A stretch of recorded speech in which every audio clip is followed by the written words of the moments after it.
Gabon Echo sur Radio Gabon La Référence. Gabon Echo, votre espace de décryptage des activités économiques par des experts. Gabon Echo, votre rendez-vous économique, c'est avec Gérard Malécou, Fabien Guy, Onkevele. L'épargne est l'origine du capital, comme elle est la justification morale du capitalisme, puisqu'elle représente une privation, un effort et même un sacrifice. Car celui qui ne consomme pas tout ce qu'il a gagné pense aux autres au lieu de penser à lui-même. Il pense à ses enfants et à ses successeurs. Il pense sans le savoir à tout le monde. Il n'y a eu de civilisation qu'à partir du jour où les hommes, au lieu de manger tout le gibier de leur chasse et de se gaver, ont fumé ou salé de la viande, ce qui a permis à la tribu de se livrer à d'autres travaux. Cette citation de Jacques Bainville, tirée de l'Action française, écrite le 6 juin 1925, défend le rôle de l'épargne dans la vie économique d'une société. L'épargne, source d'investissement, elle permet l'accumulation du capital. La question des craintes d'une insuffisance d'épargne limitant le financement des investissements ou d'un excès d'épargne limitant les débouchés en raison d'une insuffisance de la consommation constitue une question déterminante dans l'analyse économique. En effet, l'arbitrage des ménages entre l'épargne et la consommation n'est pas sans conséquence sur le niveau de l'investissement. L'épargne est traditionnellement à l'origine du processus d'accumulation du capital et détermine pour une part le niveau futur de la croissance économique. L'opposition entre classique et keynésien est ici déterminante pour comprendre les enjeux autour de l'épargne. Pour les classiques, dans le prolongement de la loi d'essai, l'offre crée sa propre demande. Il ne peut y avoir de crise de surproduction découlant d'une insuffisance de la demande. Par conséquent, si les marchés fonctionnent correctement, il devrait conduire à un équilibre de l'offre et de la demande de capitaux sur le marché financier et donc conduire à un équilibre entre épargne et investissement. Dans ce numéro de Gabon Echo, nous allons aborder la notion d'épargne. Qu'est-ce que c'est? Qui peut épargner? Comment épargner? Et pourquoi une journée mondiale consacrée à l'épargne? Autant de questions que nous allons tenter de mettre en lumière avec notre invité, Gildas Nzengembomba, président de la GUB, Association gabonaise des usagers des banques. Bonjour monsieur et soyez le bienvenu à l'émission Gabon Echo. Bonjour monsieur Fabien Guy Onkevele, je vous remercie pour cette invitation. Pour vous entretenir, Gérard Amalekou. Bonjour Gérard. Bonjour Fabien, bonjour et bienvenue monsieur Dengue à Gabon Echo et puis aussi bienvenue à nos amis fidèles de Gabon Echo. À la prise de son, vous avez Wilfried Nzo Ntutum. Fabien Guy Onkevele, c'est moi. Bonjour à tous et bienvenue à votre rendez-vous hebdomadaire.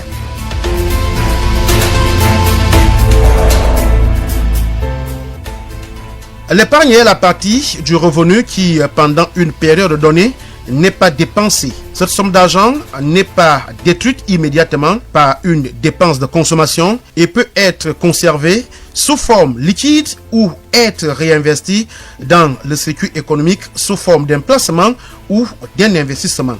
Alors, est-ce que cette manière de parler de l'épargne vous convient? Alors, je vous remercie premièrement de l'invitation de Radio Gabon pour échanger sur une thématique très importante qui est l'épargne. Alors, vous avez donné une définition de l'épargne assez classique, que l'épargne est la partie du revenu non consommé. Mais je vais vous donner une définition de l'épargne que j'apprécie beaucoup, qui est une définition de l'épargne qui a été donnée par un pasteur qui s'appelle Pasteur Dominique de l'église Impact Centre Chrétien, qui est en France. Dans son livre intitulé « Maîtriser l'art de l'épargne », il définit l'épargne comme étant un ouvrier qui est censé travailler pour nous enrichir. Cette épargne, qui est un ouvrier qui est censé travailler pour nous enrichir, doit être augmentée. Vous savez, quand vous voulez construire, quand vous avez un projet, il vous faut beaucoup plus d'ouvriers, donc beaucoup plus d'épargne. Donc, il définit ici l'épargne comme étant un ouvrier qui travaille pour nous enrichir. Cet ouvrier, qui est l'épargne qui travaille pour nous enrichir, nous appartient mais n'est pas notre propriété. Elle est la propriété du projet. Donc l'épargne doit être liée à un projet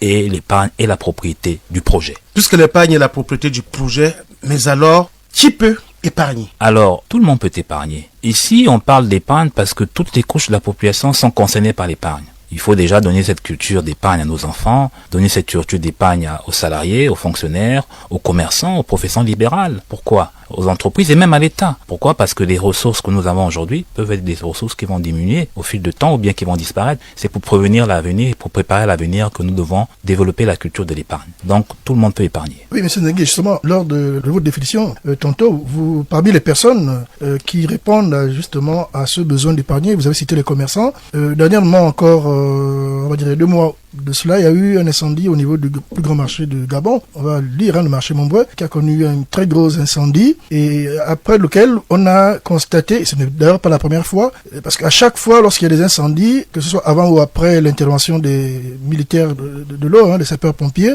l'on constate que certains commerçants accourent souvent à la rescousse d'un certain nombre de biens financiers, d'argent qu'ils auraient thésaurisé, qu'ils auraient caché. Est-ce que cet argent caché peut être considéré comme une forme d'épargne ? Comme on dit, l'argent sous l'oreiller, de manière triviale. Alors, c'est une épargne, mais une épargne informelle. C'est une épargne, mais qui doit être dirigée vers le secteur formel. Certains m'ont souvent demandé quel est l'inconvénient de l'épargne. L'épargne, en tant que lui-même, il n'a pas d'inconvénient. C'est le comportement qu'on a par rapport à l'épargne qui est un inconvénient. Vous avez parlé d'incendie. Voilà, ces gens se sont mal comportés. Ils ont choisi de mettre l'argent, garder l'argent dans leur commerce. Eh ben, quand on garde l'argent dans le commerce, il y a des risques. Et l'un des risques qui s'est survenu, c'est celui du risque d'incendie. C'est comme ceux qui gardent l'argent à la maison. Il peut avoir un risque d'incendie ou un risque de vol. Donc cette thésaurisation, nous souhaitons qu'elle diminue. Nous souhaitons que les populations aillent vers une épargne formelle auprès des institutions financières agréées par les autorités. Vous avez parlé d'épargne informelle, de l'épargne classique. Il y a combien de formes d'épargne? Alors l'épargne, c'est un produit. Donc il peut y avoir différents types de produits d'épargne. On peut avoir des produits d'épargne dans des institutions, établissements bancaires, des institutions de microfinance ou encore des compagnies d'assurance. Dans l'épargne que nous avons dans les comptes, dans les entreprises telles que les banques, nous avons les comptes d'épargne classiques. Un compte d'épargne classique, c'est un compte d'épargne rémunéré à un taux d'intérêt annuel. Donc le client vient faire un dépôt et il est rémunéré soit à 4,5% à 3% l'an.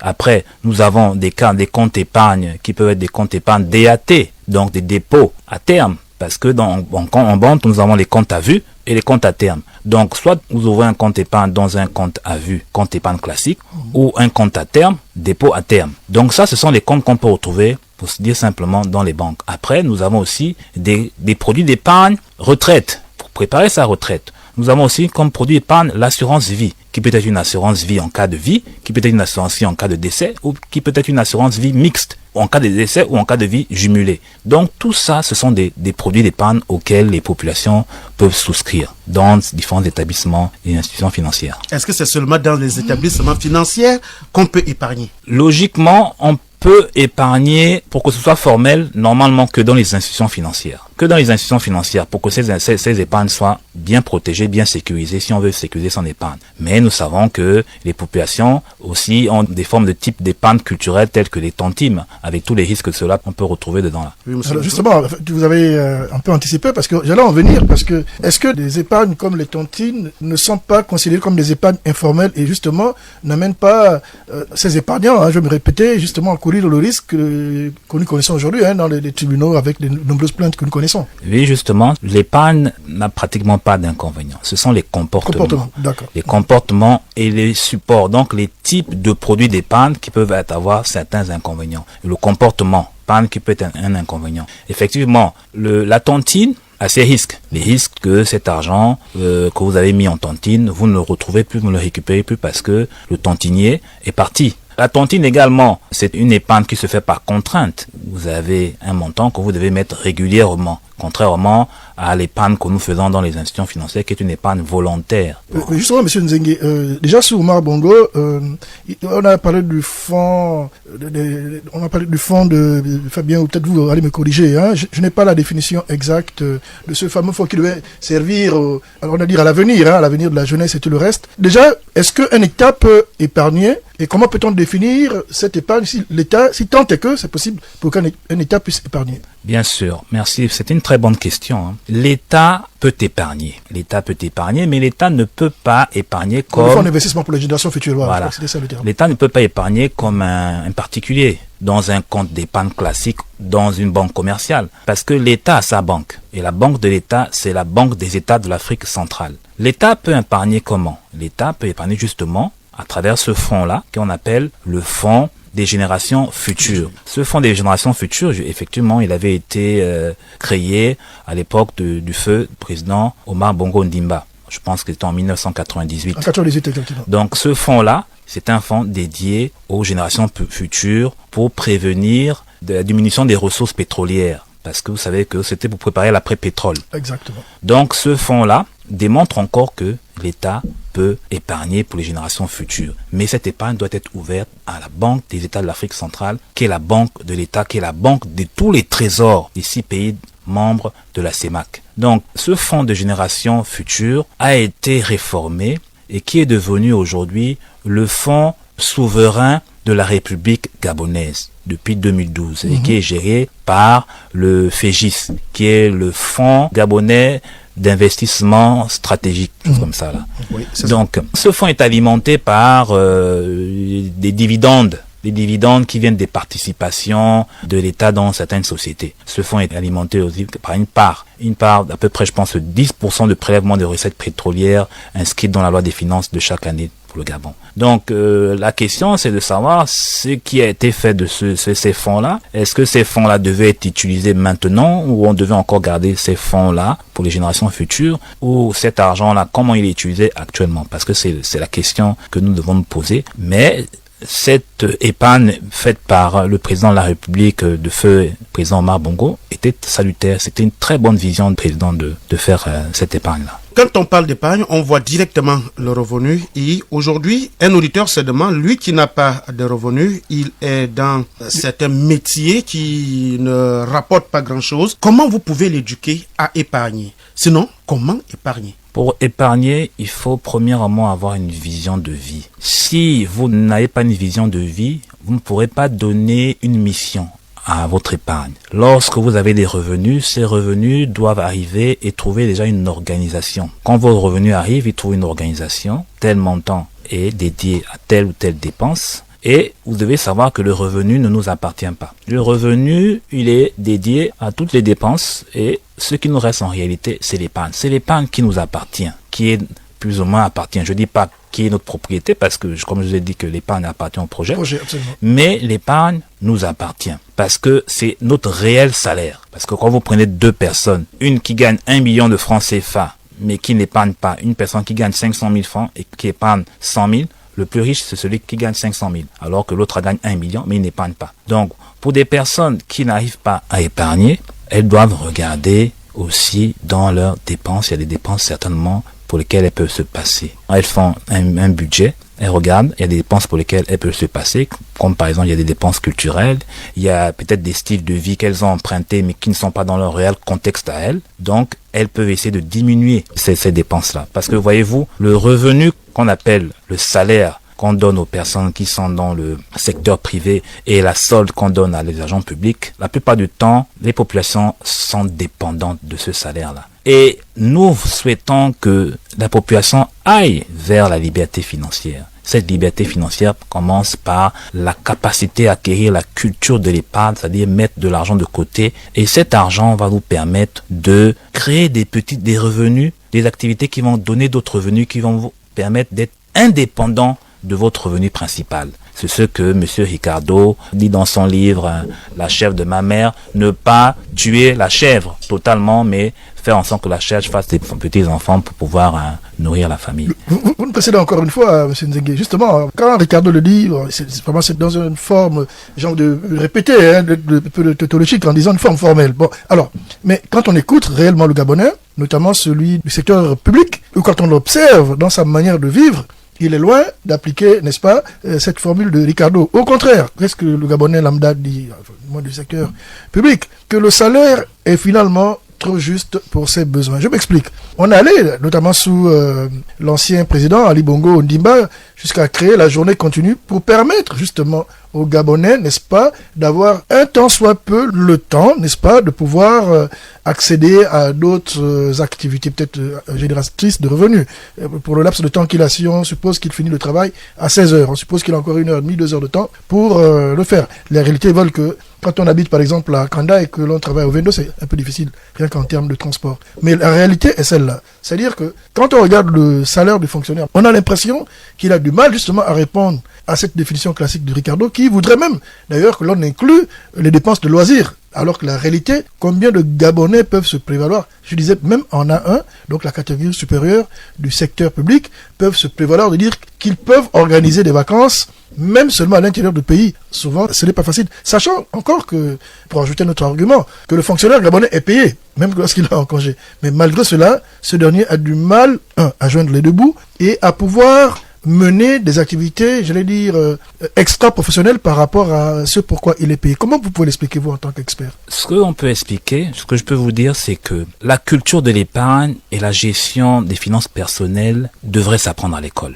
Mieux gérer ses finances, ce n'est pas inné, ça s'apprend. Mais notre génération n'a pas appris ça à l'école. On a formé des docteurs, on a formé des enseignants, des fonctionnaires, mais la plupart d'entre eux ont des difficultés à gérer les finances, donc à gérer leurs revenus. Voyez-vous, nous avons des personnes qui gagnent bien leur vie aujourd'hui, mais qui se sont retrouvées en fin de vie sans avoir investi et qui sont obligés d'aller au village, pour certains, pour aller mourir au village parce qu'ils sont à la retraite. Pourquoi? Parce que on a pensé qu'il suffisait d'aller à l'école, de trouver un travail et de gérer sa vie. Non, il faudrait que l'éducation nationale puisse insérer, c'est une proposition qu'on fait, insérer la gestion des finances personnelles depuis l'école. L'éducation financière en général? L'éducation financière en général. Pour que les populations sachent, soient prêtes à gérer l'argent qu'elles vont recevoir lorsqu'elles seront en activité. Parce que pour certains qui sont des croyants disent que l'argent est un esprit. Si votre esprit est faible devant l'argent, l'argent va vous avaler. Et quand vous avale, c'est que vous n'aurez rien fait avec cet argent-là. Donc, il y a un problème. Le problème, c'est le problème d'éducation financière qui manque à la population gabonaise.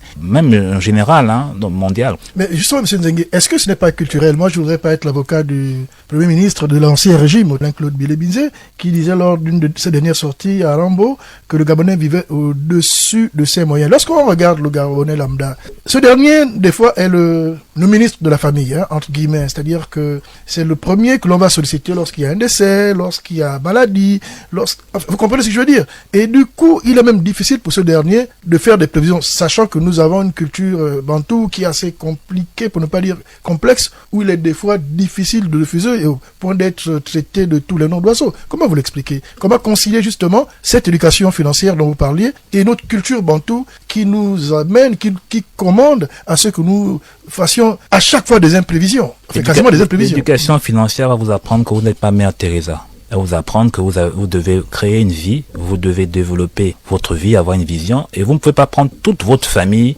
en charge. Sinon, cette même famille vous dira que vous n'avez rien fait pendant que vous étiez en activité. C'est ça justement le paradoxe. Voilà. Donc, chacun d'entre nous, ceux qui travaillent, doit prendre conscience que nous vieillissons. Dans la vie, il y a des étapes. Vous êtes jeune, vous allez vieillir. Vous avez la santé, la maladie va arriver. Tout cela doit être préparé. Pour certains, vous allez constater qu'on a fait des grandes études. Vous avez fait des études jusqu'à 32 ans. Vous avez travaillé dans la fonction publique. Pendant 5 ans, 6 ans, 7 ans, vous n'avez pas eu de poste budgétaire. Vous avez eu le poste budgétaire à 42 ans. 42 ans, vous commencez à vous marier, vous faites un enfant, votre premier enfant à 42 ans. Donc, ce qui fait que votre enfant, lorsqu'il n'aura même pas encore le bac, vous serez déjà à la retraite. Mais pour ça, il faut préparer cela. Il faut mettre de l'argent de côté pour préparer les études futures de cet enfant-là. Donc, c'est le phénomène qu'a suivi notre génération où les parents nous poussaient tous à aller dans les masters. Donc, cette génération-là, qui est une génération précarisée, bien qu'elle travaille, mais elle est précarisée parce qu'elle est totalement en retard. Mais pour rattraper ce retard-là, il faut une certaine discipline de vie. Donc, toutes ces personnes qui vivent au-dessus de leurs moyens, c'est une réalité. Nous avons ce cas des compatriotes-là. Elles vivent dans un contexte qui n'est pas le leur. Il y a des gens qui ont des beaux véhicules, mais qui louent. Vous voyez le prix du véhicule, il roule en Range Rover ou en dernier Prado, mais il loue. Or, avec ce Prado-là, il aurait pu entamer la construction de sa résidence principale. C'est peut-être lié aussi à d'autres aspects, M. Nzengue, c'est-à-dire l'accès au terrain et tout le reste, au prix des matériaux de construction, sans vouloir défendre ces derniers. Oui, mais après, la vie ne se construit pas par des excuses. Hein. Oui, mais monsieur Dengue, est-ce que justement la formation dont vous parlez, parce que c'est vraiment un aspect très important, ne doit pas être accompagnée par une nouvelle politique aussi de l'État à organiser justement ce genre d'aspect, c'est-à-dire par rapport à la gestion, j'allais dire, pour ne parler que du cas des fonctionnaires, parce qu'il y a aussi c'est du secteur privé, mais pour ne parler que du cas du secteur public, où un certain nombre de mécanismes ont été mis. Je vais par exemple citer entre aujourd'hui la CNMGS, qui permet à l'emploi d'outils à beaucoup de Gabonais de faire des économies. Est-ce qu'il ne faut pas justement multiplier ce genre de mécanismes pour pouvoir permettre justement aux Gabonais, du moins à l'État, dans le cadre de la formation, de la gestion financière, justement, d'aboutir à cet objectif? Quelques mécanismes pour mieux gérer ces finances. D'abord, premièrement, il faut que au-delà des efforts personnels, bien entendu. Il faut d'abord démocratiser le savoir dans le domaine financier. C'est un gros problème. Vraiment, il faut que les populations évoluent dans un système financier économique qu'ils comprennent. Ça, c'est d'abord la base. Quand vous avez une épargne, vous devez savoir que cette épargne, si vous voulez la déposer dans une institution financière, celle-ci doit avoir un agrément délivré par le ministère de l'économie et des participations. Mais malgré cela, on a vu des cas de BSAL, M. Nzengue. Le cas de BRSAL, ce n'est pas un cas isolé. C'est un cas où justement les populations n'étaient pas outillées en éducation financière, elles ont fait une erreur. BRSAL, c'est quoi? BRSAL, SAL, Société à responsabilité limitée. Or, aucun établissement de microfinance ne peut être une SARL. Tous les établissements de microfinance sont soit établissement de microfinance de première catégorie, coopérative, établissement de microfinance deuxième, troisième catégorie, SA. Donc, nous avons des microfinances coopératives, nous avons des microfinances capitalistes. Donc, les microfinances capitalistes sont cette deuxième catégorie, troisième catégorie, où nous avons ce qu'on appelle des actionnaires. Les microfinances de première catégorie, ce sont des microfinances dans lesquelles les membres se font des prêts entre eux-mêmes. On les appelle des clients, on les appelle des sociétaires. Les populations doivent comprendre que si un établissement de microfinance véreux au marché vous propose de collecter votre épargne, il faut lui demander non la fiche circuit, mais l'agrément. Parce que la fiche circuit aujourd'hui est utilisée par ces établissements-là pour tromper les populations, pour leur dire, voilà, nous avons la fiche circuit, nous sommes reconnus. Non, la fiche circuit délivrée par l'ANP, donc l'Agence nationale pour la promotion des investissements, n'est pas un agrément. Seul le ministère de l'économie est habilité à donner un agrément après avis conforme de la Commission bancaire d'Afrique centrale. Donc il est important de le souligner et c'est l'occasion de dire aux populations que si elles ont un doute, elles peuvent se rapprocher de la Direction générale de l'économie et de la politique fiscale, elles peuvent se rapprocher de l'Association gabonaise d'usagers des banques si elles veulent avoir l'information si une institution financière qui est installé au marché a son agrément. Mais M. Nzengue, si on vous suit bien, finalement les torts sont partagés. Il y a ce manque de culture. Pour le cas présent, le cas de BRSAL par exemple, et ses victimes, manque de communication, on va le dire clairement, au niveau du ministère de l'économie, et le manque d'éducation financière, autant pour moi, au niveau des épargnants, qui sont fait arnaquer, mais surtout, allais-je dire, manque aussi de communication au niveau du ministère de l'économie. Parce que le problème qui se pose aujourd'hui au niveau de l'administration centrale, c'est ce manque de communication. En fait, la communication n'est jamais permanente et malheureusement aussi, les Gabonais, il faut le dire, n'ont pas ce réflexe souvent. D'abord, il faut même qu'ils le sachent. Moi, je le découvre aujourd'hui. Pourtant, j'ai quand même fait quelques petites études d'économie. Nous animons l'émission Gabon Éco depuis. Nous découvrons aujourd'hui qu'effectivement, donc, le ministère de l'économie a cette mission de communiquer aussi sur ses prérogatives pour permettre justement aux Gabonais d'éviter le cas de BRSAL qu'on a connu. Comme je disais, ce n'était pas un cas isolé, on a connu le cas de la Banque Populaire dans le temps. Nous rappelons que nous recevons aujourd'hui Monsieur Gildas Nzengue Mbumba, qui est le président de l'Association gabonaise des usagers de banque. Alors, le Gabon, à l'instar de la communauté internationale, célèbre le 31 octobre 2023 la journée mondiale de l'épargne. Cette journée est organisée dans sa première édition dans notre pays par l'Association gabonaise des usagers de banque sous le thème « La culture de l'épargne pour préparer l'avenir ». D'abord, c'est quoi la journée mondiale de l'épargne? Alors, la journée mondiale de l'épargne est une journée qui a été initiée en 1924 par les caisses d'épargne de la province de Lombardie en Italie. En 1924, la première édition a été célébrée en 1925. Donc, ça fait plus de 90 ans que ça existe. Donc, nous ayant constaté que le Gabon, justement, qui est un pays en voie de développement, a besoin de se développer, a besoin de mobiliser les ressources domestiques internes, il était important pour nous de pouvoir mettre en avant cette journée-là pour sensibiliser les populations sur l'importance pour elles de mettre de l'argent de côté et aussi pour rappeler à nos autorités l'importance pour elles de faire la promotion de l'épargne qui est nécessaire au financement de l'économie. Parce que l'épargne est un pan important pour financer l'économie. Vous savez que l'État gabonais émet souvent des emprunts obligataires APE, donc appel l'épargne publique. Oui. Donc cet appel l'épargne publique vient d'où?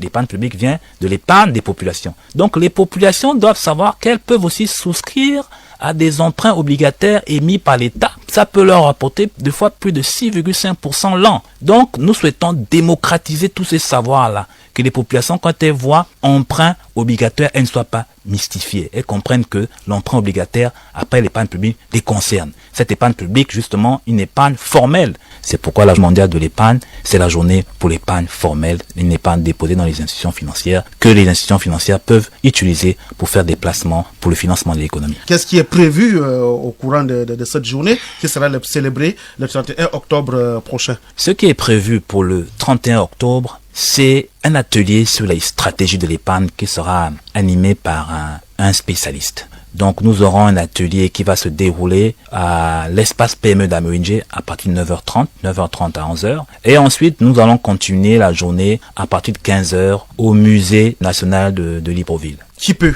prendre part à ces ateliers? Il faut compléter tout le monde. Absolument, c'est intéressant vraiment au regard de tout ce que vous voulez développer. Et pour compléter la question de Fabien, mais justement, M. Nzengue, quand vous parlez comme ça, nous, on a souvent du mal à accepter ce reproche légitime de nos auditeurs de l'intérieur du pays. Ah, vos affaires de Libreville, là, nous on fait comment? Est-ce que ce sera seulement en présentiel ou est-ce que les abonnés, j'allais dire les fidèles de Gabon Eco, ont un canal que vous avez prévu pour eux afin de pouvoir participer peut-être, j'allais dire en ligne par rapport aux travaux qui vont être faits? Parce que au regard de ce que vous venez de dire, vraiment, moi je serai là-bas. Si c'est à 8h à 5h du matin, j'aurais bien envie d'être là pour ne pas manquer de place. Justement, nous souhaitons l'intérieur du pays soit aussi concerné parce que c'est le Gabon entier qui est concerné par ça.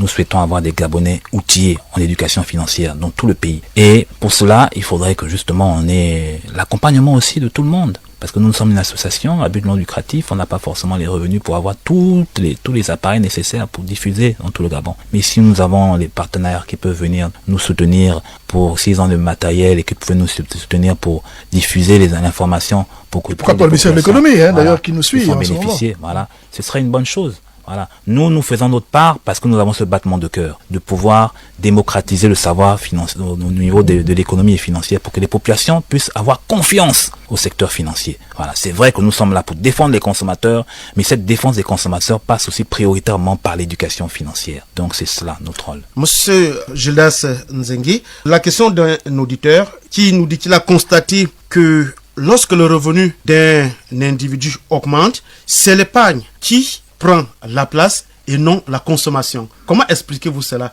Parce qu'il nous fait savoir que lors de ces études, il a constaté que le calcul de l'épargne, c'est justement le revenu moins les dépenses. Ce qui reste, c'est ce qui va à l'épargne. Une définition simple qu'il nous a donnée. Mais il a constaté que lorsque le revenu augmente, l'épargne augmente et la consommation a tendance à rester stable ou bien à baisser. Comment expliquez-vous cela? Cette définition est-elle aujourd'hui par rapport aux réalités? Je suis un peu surpris parce qu'en général, c'est souvent lorsque le revenu augmente, les consommations augmentent. C'est ça qu'on constate, c'est ça le problème. Normal. Quand le revenu augmente, la consommation augmente. Mais il nous fait constater qu'il constate que de plus en plus, lorsque le revenu augmente, l'épargne... Si le revenu augmente chez ce monsieur et que l'épargne augmente, c'est une très bonne chose pour lui. Oui. Parce que la réalité, c'est que certains demandent des fois quel est le pourcentage d'épargne. Moi, je vous réponds pour dire que il faut épargner au maximum. Il faut épargner au maximum. Il n'y a pas de pourcentage. Si vous pouvez épargner, vous épargnez au maximum. Parce que l'épargne, finalement, c'est ce que nous avons, nous. Le revenu, on ne le voit pas. Si vous avez 1 million, vous êtes sûr qu'en réalité, les 1 million, là, vous les avez pas. Ce qui va vous rester, c'est ça l'épargne. L'épargne vous appartient. Donc, si vous pouvez épargner au maximum, c'est ça réellement votre rémunération. Le thème de la journée mondiale, justement, c'est la culture de l'épargne pour préparer l'avenir. Le procédé pour préparer l'avenir avec cette culture de l'épargne que nous cherchons aujourd'hui. Oui, l'avenir, il faut le préparer. Il faut avoir une vision. Il faut voir loin. Comme je dis souvent dans une émission, il faut avoir la vision de l'aigle. Il ne faut pas avoir la vision de la poule qui picote sur place et qui ne voit pas le lendemain matin. Parce que la vie est faite des crises. La crise fait partie de la vie. La crise, elle, arrivera toujours. Et comment c'est que la crise arrivera toujours? Nous n'allons pas faire comme la cigale. Vous connaissez la fable de la fontaine, la cigale et la fourmi. Pendant que la fourmi, pendant l'été, était en train de préparer l'hiver, la cigale, elle faisait quoi? Elle chantait. Et quand l'hiver est arrivé, la cigale pleurait, elle souffrait. C'est le même cas pour nous. Nous travaillons aujourd'hui là, nous avons des collègues. Mais si on ne fait pas attention. Certains de nos collègues, ou bien nous-mêmes, vont se retrouver en fin de vie pauvres. Donc c'est pour dire qu'aujourd'hui, nous travaillons pour préparer demain.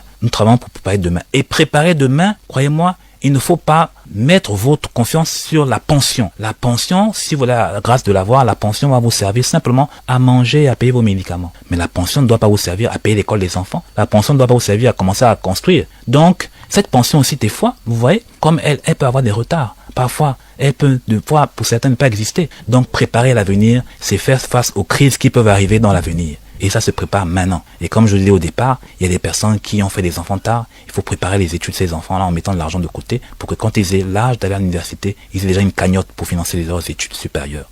Monsieur le Président, l'épargne aujourd'hui doit-elle être un préalable à la croissance économique? Sinon, pour une économie, quels sont les avantages et les inconvénients de l'épargne? L'épargne est très importante pour l'économie, voyez-vous.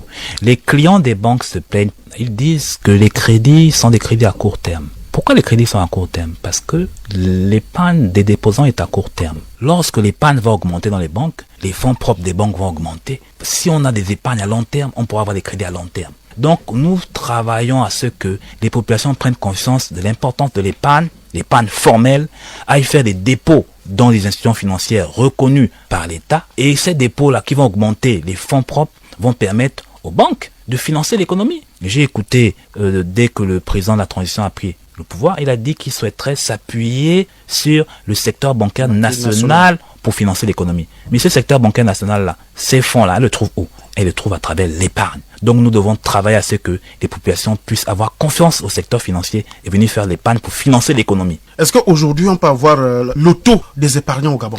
Le taux des épargnants au Gabon, nous n'avons pas pu l'avoir. On a contacté la BEAC, on ne l'avons pas encore eu. On devait avoir le vendredi, mais on n'a pas pu avoir. Mais par contre, la dernière fois, je vous ai parlé du taux de bancarisation qui peut nous donner, qui est à peu près de 21% bancarisation stricte, qui est à peu près du 21%, qui prouve que nous avons encore un travail à faire pour qu'on atteigne des taux de bancarisation assez élevés pour une mobilisation plus importante des ressources domestiques. Non, mais en fait, justement, vous l'avez dit, hein, moi, c'est peut-être vous demander de lancer un appel encore une fois, parce que c'est une occasion qui ne va peut-être pas on n'a pas une journée mondiale, souvent c'est une fois dans l'année, peut-être lancer encore un appel vraiment aux consommateurs, dont vous êtes un peu on allait dire l'avocat, et qui, nous-mêmes, nous l'avons dit, humblement, modestement, nous découvrons beaucoup de choses lorsque l'on vous invite par rapport à la culture de l'épargne, par exemple, ou simplement à l'éducation financière. L'appel que je peux lancer, mais vraiment avec le cœur qui vibre, c'est celui de dire aux populations, lorsqu'elles veulent faire un dépôt, qu'elles veulent déposer de l'argent, qu'elles aillent déposer l'argent auprès des institutions financières agréées par l'État, qui ont l'agrément délivré par le ministère de l'économie, qui est le ministre de la monnaie et du crédit. Il n'y en a pas deux. C'est lui le seul qui donne l'agrément. Aujourd'hui, on parle du ministère de l'économie et des participations. Parce que ça fait mal de voir des gens qui prennent 2 millions, 3 millions, qui aillent déposer dans des microfinances, qui n'ont même pas d'agrément et qui disparaissent dans la nature. Donc, il faut que ça cesse. Il faut que ça s'arrête, que les populations puissent comprendre que lorsqu'elles veulent avoir déposé une épargne, elles peuvent le déposer dans les institutions financières agréées. En plus de ça, c'est important de dire que ces banques-là, notamment les institutions qu'on appelle établissements de crédit banque, parce qu'il y a deux types d'établissements de crédit. Il y a l'établissement de crédit banque et les sociétés financières. Mais les banques, l'épargne des épargnants est garantie. L'épargne des épargnants est garantie à hauteur de 5 millions par le FOGADAC. Le FOGADAC qui est le fonds de dépôt en Afrique centrale, qui garantit l'épargne des épargnants à 5 millions, jusqu'à 5 millions. C'est déjà ça. On verra avec le temps si ce montant peut évoluer. Mais déjà, les épargnants peuvent savoir que leur épargne est garantie par le secteur bancaire qui cotise au FOGADAC pour qu'en cas de faillite, les épargnants puissent être indemnisés.